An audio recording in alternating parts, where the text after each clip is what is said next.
இது சார்ந்த அரசாங்கம் என்னென்ன செய்யலாம் என்கிற அந்த ஆலோசனை தொடர்ந்து நம்முடைய சீஃப் செக்ரட்டரியிடம் அங்கே இருக்கின்ற நம்முடைய லா ஆபீசர் சார்ந்திருக்கின்ற கருத்துக்கள், துறை சார்ந்திருக்கின்ற செயலாளருடைய கருத்துக்கள்,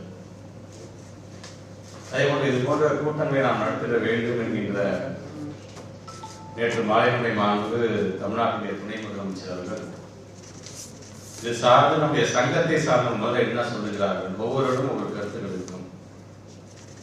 கிட்டத்தட்ட இந்த ஒரு 3-4 நாட்களில் ஒவ்வொருத்தரையும் பார்த்தீங்கன்னா ஒரு அட்வொகேட்டாக ஒரு மாறி இருப்பாங்க. பல்வேறு சார்ந்துகள் நேரம் உங்களுக்கு எல்லாம் புரிஞ்சிருக்கும். பட் இருந்தாலும் ஒரு பள்ளிக்கல்வித்துறை அமைச்சராக நாம் உள்ள சொல்லக்கூடியது ஒன்றே ஒன்றுதான், யாரும் பயப்பட தேவையில்லை.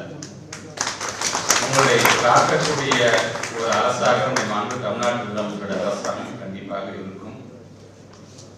நாங்கள் என்னென்ன முடிவு எடுக்கிறோம் என்பதை உங்களிடமும், என்னென்ன முடிவெல்லாம் எடுத்தால் அது பாதுகாப்பாக எங்களுக்கு அரணாக இருக்கும் என்பதை உங்கள் வாயிலாக உங்களிடமும் தெரிந்து கொள்வதற்கான ஒரு கருத்து பரிமாற்றம் நிறைந்த ஒரு கூட்டமாகத்தான் இந்த கூட்டத்தை நாம் பார்க்கின்றோம்.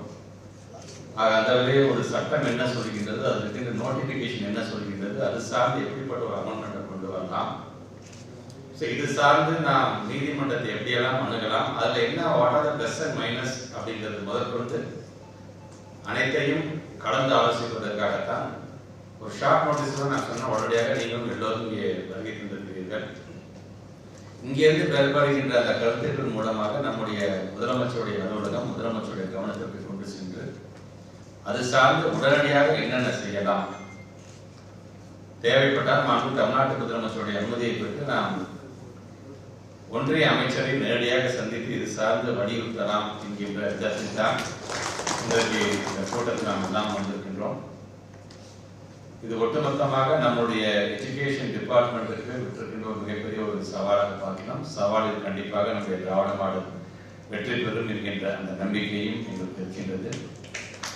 காரணம், தொடர்ந்து ஒரு கொள்கை ரீதியாக ஒரு தேசிய கல்விக் கொள்கை என்று சொன்னால் ஒட்டுமொத்தமாக இந்தியாவுடைய முதல் குரலாக அதை எதிர்த்து கொடுக்கக்கூடிய குரல் தமிழ்நாட்டுடைய குரலாகத்தான் இருக்கின்றது. நமக்கு வேண்டிய 2152 கோடி ரூபாய் வர வேண்டும் என்று சொன்னால் வட்டியோடு சேர்த்து அது சார்ந்த நீதிமன்றத்தில் வழக்கு தொடர்ந்த முதல் மாநிலமாக தமிழ்நாடு தான் இருந்து கொண்டிருக்கிறது.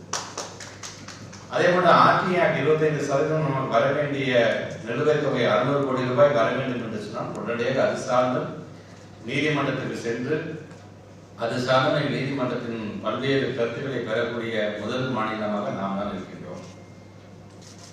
இதிலிருந்து நீங்கள் புரிந்து கொள்ளலாம், ஆசிரியர் நலனாக இருந்தாலும் மாணவ சிறுவனை நலனாக இருந்தாலும் அதை காக்கக்கூடிய முதல் மாநிலமாக நாம் இருக்கிறோம் என்று சொல்லும் பொழுது இந்த தீர்ப்பு மாண்புமை புரிந்த நீதிமன்றம் இந்த தீர்ப்பை வழங்கியிருக்கிறது என்று சொல்லும் பொழுது அது சார்ந்தும் அதிலும் நாம் முதல் குரலாக ஒட்டுமொத்த இந்தியாவிலே தமிழ்நாட்டுடைய குரல் தான் ஒழித்திருக்கின்றது என்று சொல்லும் பொழுது அதை உணர்ந்த வண்ணம் ஒரு நம்பிக்கையின் அடிப்படையில் இங்கே வருகை தந்திருக்கின்ற அனைத்து சங்கத்தை சார்ந்திருக்கின்ற நிர்வாகி பெருமக்களுக்கும் என்னுடைய வணக்கங்களை நான் சொல்கிறேன்.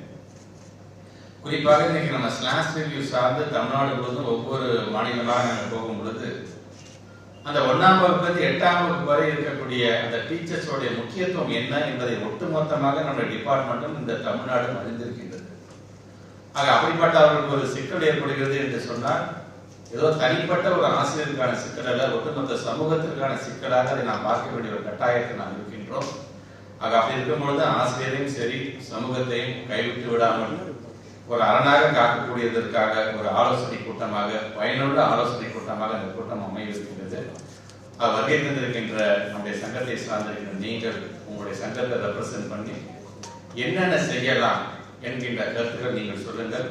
எது செய்தால் அது ஏதுவாக இருக்கும், இது நாம் வெற்றி பெறலாம் என்கிற விதத்தில் நாங்கள் உங்களோடு கலந்து ஆலோசித்து அடுத்த கட்டமாக அது சார்ந்து உயரதிகாரிகளோடு நான் நடத்துகின்ற அந்த கூட்டத்தின் மூலமாக பெறக்கூடிய அந்த கருத்துக்களை தமிழ்நாட்டு முதலமைச்சருடைய கவனத்திற்கு கொண்டு சென்று உடனுக்குடன் செய்திகளை தெரிந்து கொள்ள சன் நியூஸ் பெல் ஐகானை கிளிக் பண்ணுங்க.